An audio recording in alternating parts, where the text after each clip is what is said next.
중저그룹의 자금 위기라.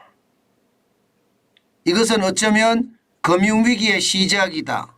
이 말이 맞을까요? 저는 맞다고 생각을 합니다.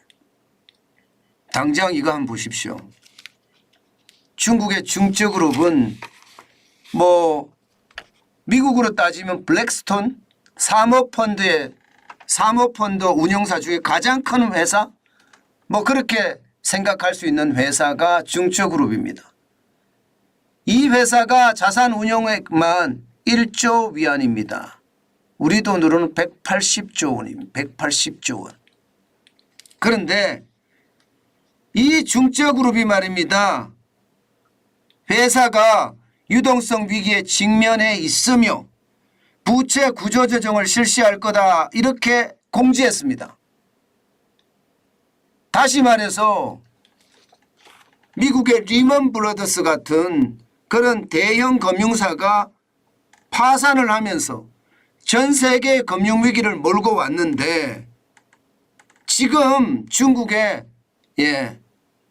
자산운용사 중저그룹이 자금위기를 겪는다. 이것은요 결국 리먼 브러더스가 글로벌 금융위기를 몰고 왔듯이 중저그룹이 글로벌 금융위기를 몰고 올 수 있다는 뜻입니다. 이미 말입니다. 중저그룹의 계열사인 중능신탁은요 투자 상품에 대한 상환 실패했습니다. 9천만 위안 정도 말입니다. 이미 계열사는 무너지고 있고요. 그 무너짐이 본사로까지 옮겨 붙었다는 겁니다. 이렇게 되면 그 파장은 어마어마할 겁니다. 이 정도면 말입니다. 금융위기가 시작이 됐다고 해도 과언이 아닐 거예요. 금액이 180조 원이잖아요. 게다가 말입니다. 중저그룹이 이렇게 무너진 데는요. 중국의 부동산 개발사들이 줄줄이 무너지고 있기 때문이에요. 헝다그룹도 무너지고요. 완다그룹도 무너졌죠. 2023년에는 지금 하나만 터진 게 아니라 비구이 위안이라고 컨트리가든이 지금 디폴트 상태, 위안양도 디폴트에 갔습니다. 잘못하면 완전한 디폴트가 될 수도 있다는 게 시장의 전망입니다. 자, 그러면 부동산 개발 회사들이 계속 이렇게 줄줄이 파산을 하고 있는 상황이라면 결국 말입니다. 이게 실물 경제에서 말입니다. 금융으로 전이가 되고 있다는 뜻입니다.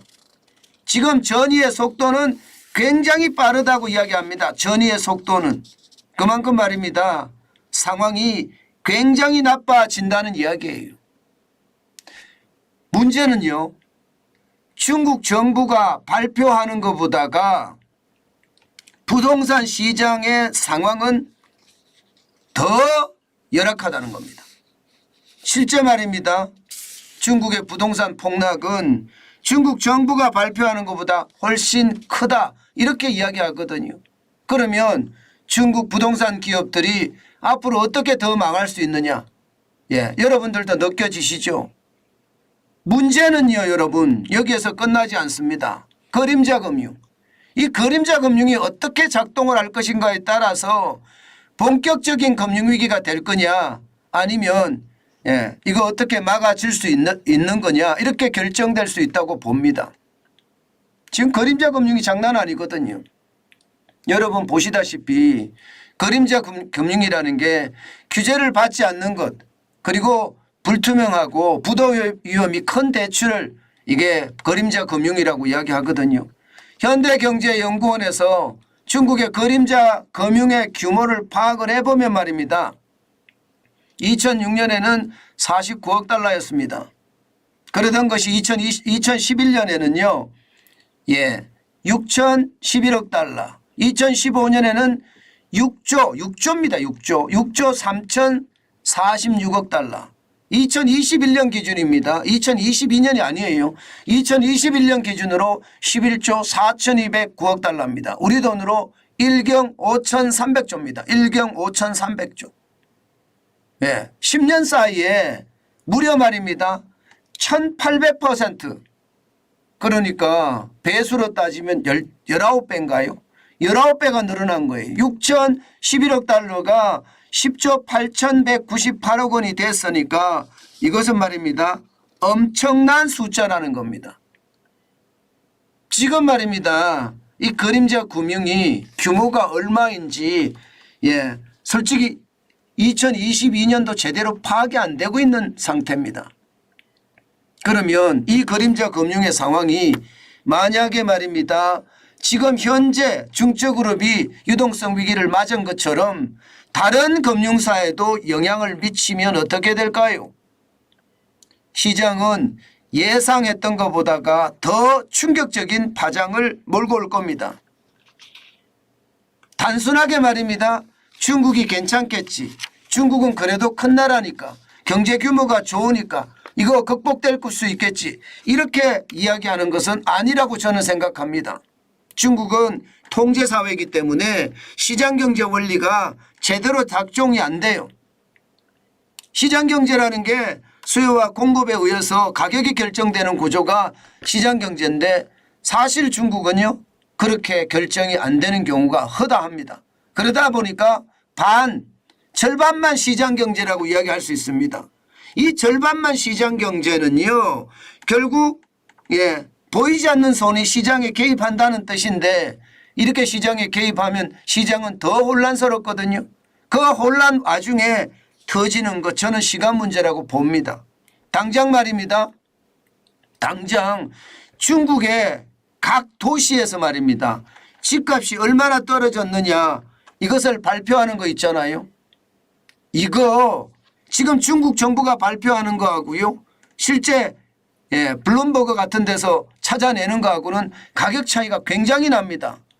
이거 말입니다. 소비자들한테 굉장히 큰 오해를 불러일으킬 수 있습니다. 오히려 말입니다. 덜 하락했다고 생각하면 더 하락할 수 있다는 그런 심리를 심어줄 수 있다는 거예요. 그렇기 때문에 시장의 위기는 지금보다가 훨씬 더 커질 수밖에 없다는 게 지금 시장의 예측이에요. 그런 예측이 말입니다. 중국에 실제 나타나고 있고요. 중국 정부가 제대로 발표하지 않지만 이게 환율을 보면 확실히 드러납니다. 지금 보세요. 8월 17일 현재 7.3167위안입니다. 달러당. 지금 이거요. 이대로 가면요. 거의 말입니다. 거의 적어도 말입니다. 2018년 1월 4일 날 7.26위안을 기록한 적이 있거든요. 그때 이후에 최고치를 갈 수 있습니다. 아직까지는 최고치가 아니에요. 작년 11월 1일 날 7.3257위안까지 갔거든요. 3257위안. 지금 이거를 만약에 깨잖아요. 그러면 2008년 이후니까 적어도 15년 만에 최고치란 말이 나옵니다. 실제 장중에서는 작년 11월에 어떤 위안 달러 환율의 어떤 상승폭을 넘어섰다 이런 지표도 나옵니다.